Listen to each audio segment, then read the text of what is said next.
a whole stack of photos stapled together. Don't know who he is, but also a very interesting knife. One wants to look at the sheaths as well. Try and make a historical sheath as well. There's Will and Fink from California. Can you believe that knife could be $25,000? Yeah? Buy a house in Belfast for that. Right, that's one of the knives credited to James Black. He's the guy from Old Washington, Arkansas. His knives also have no ricassos. You see there's a bevel going all the way through. This here is unique and special, and I'm actually in the process of making one like that. What looks like a from a top view photograph, you always thought that that was just a solid block of nickel silver. But it's actually sheet metal. It's bent in a little L shape, and the wood tucks in underneath.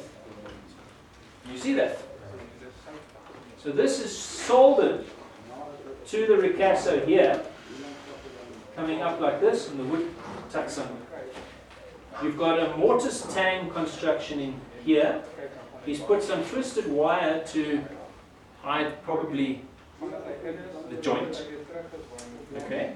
And then the strapping to just protect the wood from getting knocks and chipping and so forth.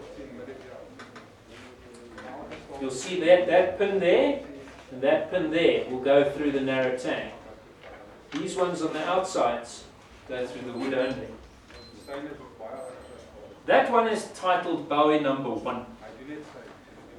Now, it's got a very weird shape here, this kink, and everyone holds a knife like you would normally hold a knife until they tell you, turn that knife around.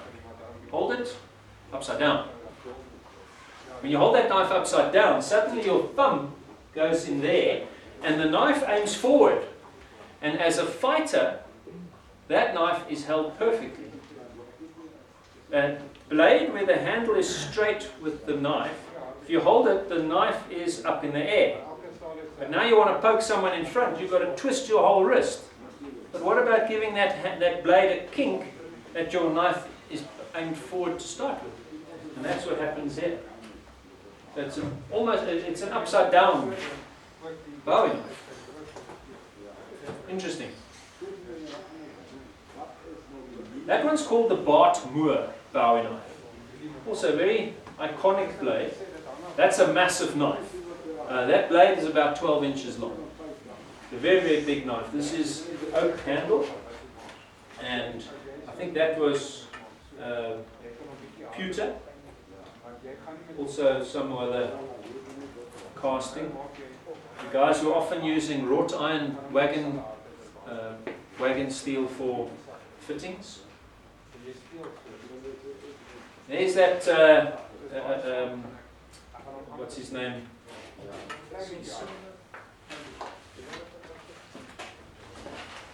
Jesse Cliff, with that big butcher knife that Jim Bowie is supposed to also carry. That's the original. There's one from Sheffield, England, from a guy called George Woodhead. Also no ricasso. These knives with no ricasso present you just with an interesting fitting job of your guard. Because typically the slot for your guard would be a rectangle. That's going to be a tapered wedge shape. These knives here are what they call rifleman's knives or long knives. These were typically just made by local blacksmiths as just big knives, machetes, and so those just are of a particular era and style, related to Bowie's, but not Bowie's directly. There's a Daniel Searles Bowie knife, and here's mine. Okay, now this particular one got an award at Blade Show in 2003 for the best Bowie displayed by a mastersmith. And what I'd done is I'd worked off one of those drawings. It was dimensionally accurate and everything. So if one wants to make these historical knives, do them properly. There's a close-up of the handle. There were nearly 200 pins inlaid into this thing. I was inlaying those 200 pins at a rate of about 7 an hour.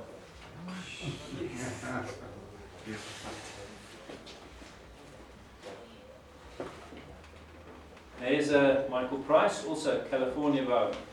But what makes these distinctive is that it doesn't have the clip point that typifies a Bowie. Those are all step points. Right, now look at that one. That's a Henry Shively. There, I've also done it. Right down to the engraving on the silver sheath. Okay, what made mine different, I used Damascus. But still, the way these pins were put in here, those are called bird's eye rivets. It's a pin that is peened into a washer, the washer being on the surface. So you can peen heavily without cracking your wood and make it super strong. And that big washer is where the strength preventing that handle from popping apart comes from. And this butt cap is made like the combat dagger set piece for stock removal guild entry. Have anybody looked at those drawings? You know, for entry into the guild, you make either the boot dagger or the combat dagger if you're submitting stock removed knives. Now, the way I designed that combat dagger's pommel was based on this Henry Shively butt cap. The tang goes into that solid block, which has a little slot milled into it. It's all glued and held into position and then drilled through with a pin put through. There's no screwing on that butt cap, it's pinned, but pinned sideways. People will often put a through tang and rivet the end over. Another way. Kevin, sorry, just as a matter of interest, has anyone, as entry to the guild, made that combat dagger? Yeah. A handful of people. Yeah, a couple. Right, that's also Henry Shively, the same guy as the previous photograph. But these sheaths, his sheaths always had this what's called a drag. That's just a little decorative sheet metal soldered onto the outside there. And that's the penny guard at the top? That's a penny guard, yes. Or half penny? Half penny. Alright, so now real quick.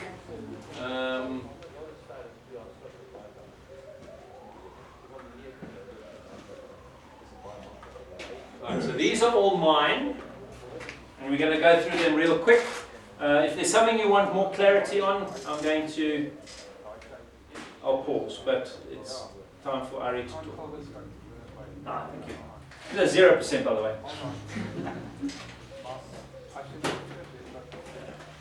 Okay, so some of these you would have seen already.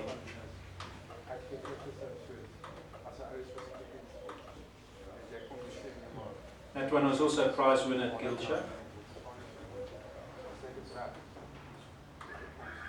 Those were 2 brute knives that I made, photographed on this anvil.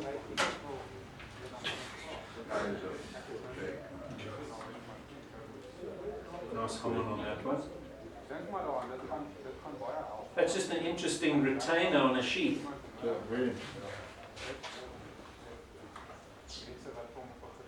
Right, that's deep relief engraving on raw time.